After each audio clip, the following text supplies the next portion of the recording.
la connaissance avec la musique, c'est arrivé avec la connaissance des gens depuis que je suis née. C'était quelque chose de très naturel. C'est quelque chose qui était lié avec ma famille et la conception de l'art et de la vie qui était liée avec ma mère. Je suis restée seulement 2 ans au Conservatoire de Géorgie. Naturellement, il y avait une influence soviétique puisqu'il n'y avait pas vraiment beaucoup d'endroits dans le territoire soviétique où il y avait des conservatoires qui avaient des grandes valeurs. Géorgien était définitivement le plus important, naturellement après Moscou et Pétersbourg. Et naturellement, il avait une certaine influence des pédagogues qui étaient à l'époque à l'Union soviétique. Mais je ne peux pas dire ça pour mon professeur Gizi Amiredjibi, qui était, malheureusement, il est décédé il y a quelques années, un grand maître, parce que lui, c'était quelqu'un d'individualiste.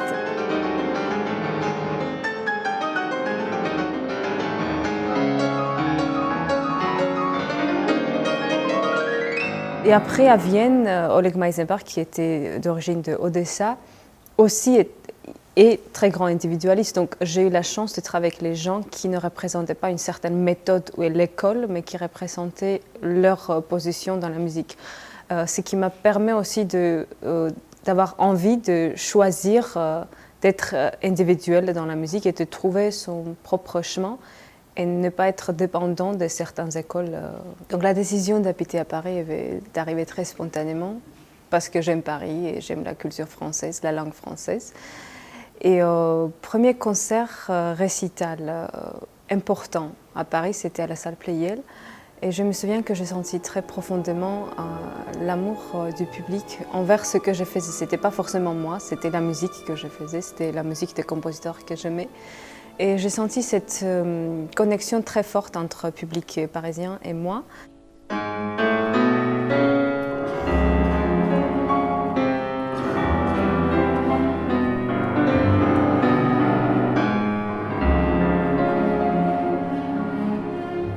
J'aime Liszt parce que mon premier plaisir musical en étant sur scène, en jouant un morceau musical comme pianiste, ressentir ce plaisir, c'était lié avec Liszt.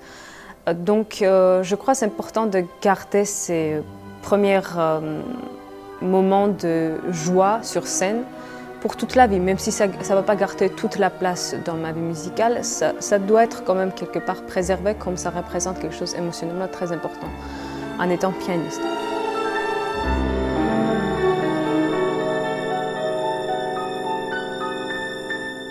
J'aime beaucoup l'arrangement de Liszt Horowitz, Rhapsodie numéro 2. Je sais qu'il y a des gens qui critiquent en général.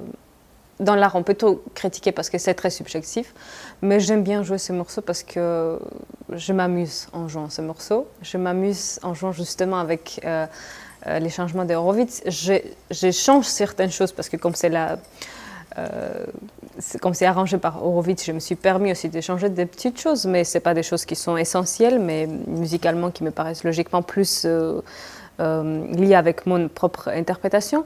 Stravinsky considérait le piano comme l'instrument percussif, et je ne suis pas d'accord avec Grand Maître parce que j'aime trop sa musique pour jouer de cette façon Petrouchka. Je sais que ça existe les versions très intéressantes, un peu dans le style justement percussif, même génial des fois. Mais pour moi, ça reste une œuvre qui est liée avec la sonorité. On réussit à avoir fantaisie illimitée. C'est difficile de dire réussi quand on dit illimité, mais vous voyez ce que je veux dire, je crois.